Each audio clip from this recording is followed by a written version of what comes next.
Every driver in the UK knows the feeling. You spot a car that looks like a bargain, the price seems fair, the dealer throws in a smile and a warranty, and you think you've outsmarted the market. But here's the truth.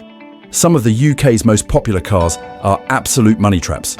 They lure you in with promises of practicality, style, or low running costs, and then drain your wallet with constant faults, savage depreciation, and MOT headaches. And we're not just talking about obscure imports.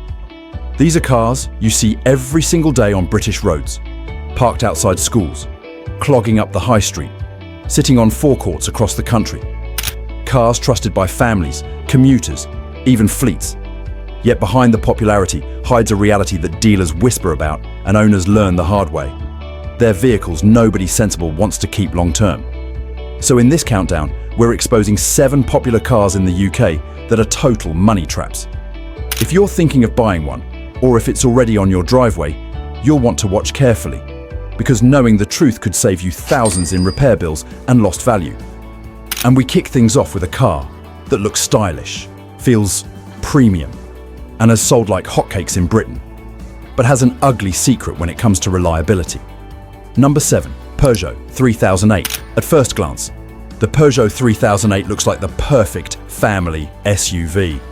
Stylish, full of tech, and with a design that makes it feel more premium than its price tag, it quickly became one of Peugeot's best sellers in Britain. But behind the sharp looks lies a financial headache the dealers know all too well. The biggest culprit is the 1.2 PureTech petrol engine. Instead of a conventional timing chain, it uses a wet belt that runs in oil. Over time, the belt disintegrates, contaminates the lubrication system, and starves the engine of oil. The result? Catastrophic failure, sometimes before 60,000 miles. A replacement belt is pricey, but if damage has already set in, a rebuild can hit £2,000 to £3,000, more than many used examples are even worth. Diesel versions don't escape either. DPF blockages, EGR faults, and endless warning lights leave owners pouring cash into repairs just to keep the car MOT legal. Add in fragile suspension, creaky electrics, and infotainment glitches, and suddenly that sleek SUV feels anything but dependable. Then comes depreciation. A model that costs £30,000 new can fall below £10,000 within a few years. For dealers, that means dead stock sitting on forecourts. For owners, it's thousands lost the moment the warranty runs out.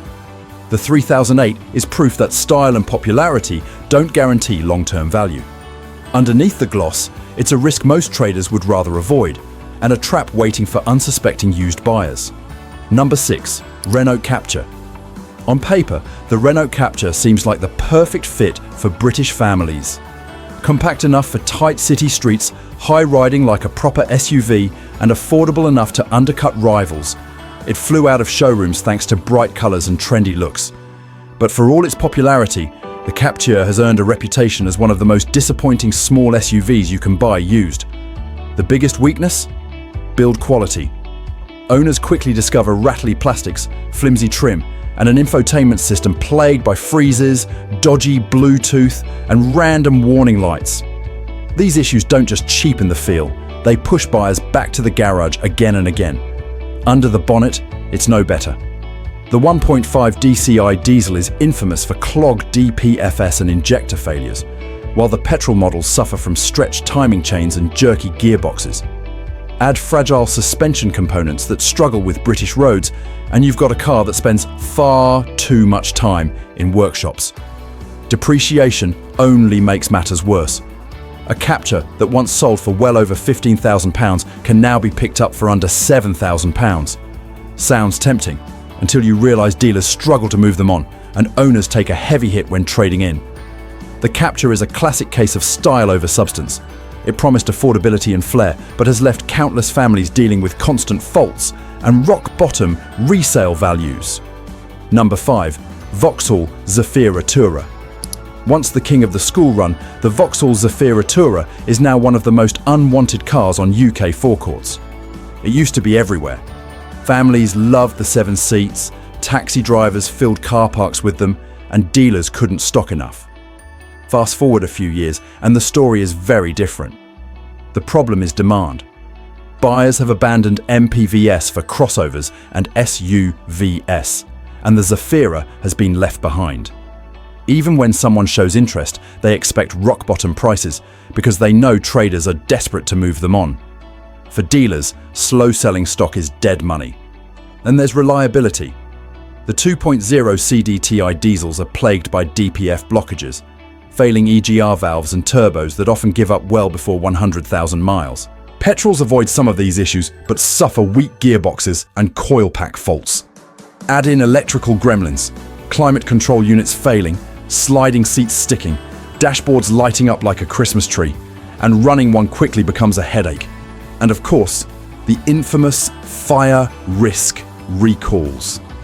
Thousands of UK Zafiras were called back over heating system faults that could spark cabin fires. Even with fixes, the reputation damage never went away. Depreciation has been brutal. Cars once worth £25,000 now struggle to fetch £4,000. Dealers know margins are tiny and risks are huge, so most refuse to touch them. Number 4. Citroën C4 Grand Picasso. For years, the Citroën C4 Grand Picasso looked like the perfect family car in the UK. 7 full seats, a bright airy cabin thanks to its panoramic windscreen, quirky French styling, and prices that undercut German rivals. It ticked every box for parents who needed space without breaking the bank. On paper, it was a school-run hero.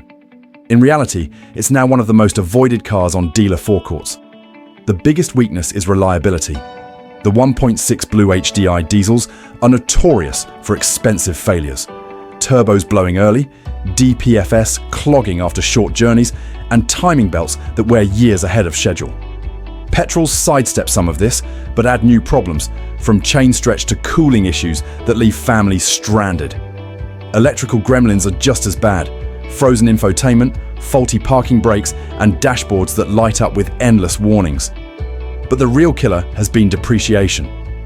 The Grand Picasso was heavily pushed into fleets, which means thousands hit the used market at once when leases ended.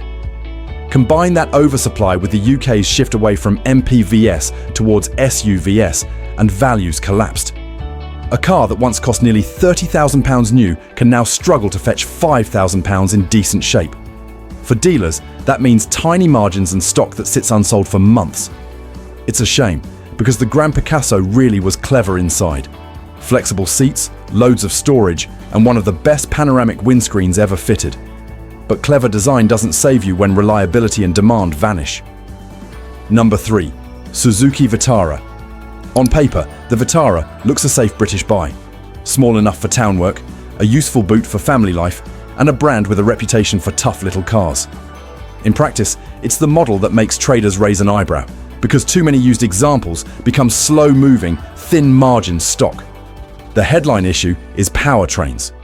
The old 1.6 petrol is fine. Most on the market wear booster jet badges or diesels. Booster jet turbos have a habit of failing early, often before 60,000, and once you've priced a turbo, lines, gaskets and labour, the bill is 4 figures. Diesels aren't a refuge. DPF blockages, EGR faults and dual-mass flywheel wear are common on short-run UK usage, pushing costs up. Many repairs make no financial sense. Inside, problems continue. Plastics mark easily, head units freeze, reversing cameras flicker, and random warnings spook buyers on test drives. Suspension knocks from tired bushes, and drop links don't help. And basic sound insulation leaves the Vitara feeling coarse next to a Qashqai or Captur, so it sits. Depreciation is the final sting. Cars that nudge £20,000 new often tumble under £7,000 within a few years, yet still linger unsold.